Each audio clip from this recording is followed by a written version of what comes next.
Letterwriter Claire Bishop is generally correct about the quality of the current batch of politicians, especially those involved in negotiations over Brexit. As she says, we owe it to future generations to take this seriously. But she is wrong in her assertion that we voted in Theresa May.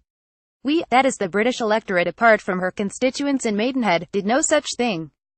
As the last candidate standing in an internal Conservative parliamentary party leadership contest, her appointment as Prime Minister was more of a coronation than an election.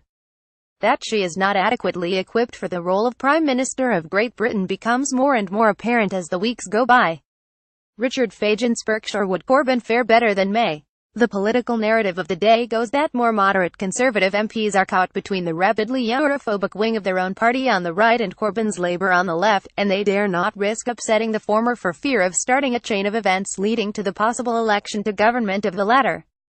However, given that polling for both parties has remained even, despite May's catastrophic election in June, were another to be arranged at this very moment, the best Labour could hope to achieve would be a minority government supported by the smaller parties in Parliament.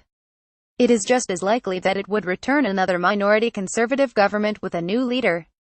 The more sensible fear then, naturally, would be that such a gamble might lead to a Brexiteer Prime Minister, which would inevitably lead to a hard, no-deal Brexit. However, it would seem that very few moderate Conservatives are willing to openly oppose the Brexiteers and their hijacking of the current government, thus guaranteeing a hard, no-deal Brexit. It boggles the mind.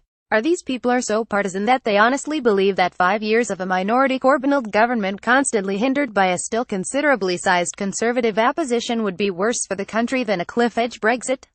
Or, as seems more likely, are they instead worried that the policies advocated by Labour might actually work, showing the Conservatives up for the charlatanry they have perpetrated upon the British economy since Thatcher? James Walker leads the defences of Roy Moore are almost as bad as the allegations against him. Alabama State Auditor Disgrace excuses the alleged UAL misdemeanors of Judge Roy Moore by suggesting that Mary was a teenager when she gave birth to Jesus. I can easily imagine the possible defense plea, but she is a virgin. MLUD. Can't even get his biblical quotes right. Sterling film stars don't die in Liverpool. In all the interviews I have read in the press regarding film stars don't die in Liverpool, including today's Independent, no one has mentioned the part Gloria Graham played in the classic greatest of all time It's a Wonderful Life.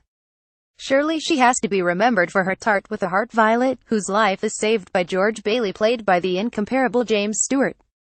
Adrian Fitzwilliam Tunbridge Wells. An apology to my grandchildren, having read the report in yesterday's Independent on how, according to scientists, grandparents are posing serious risks to children. I am starting to feel guilty about how I have treated mine.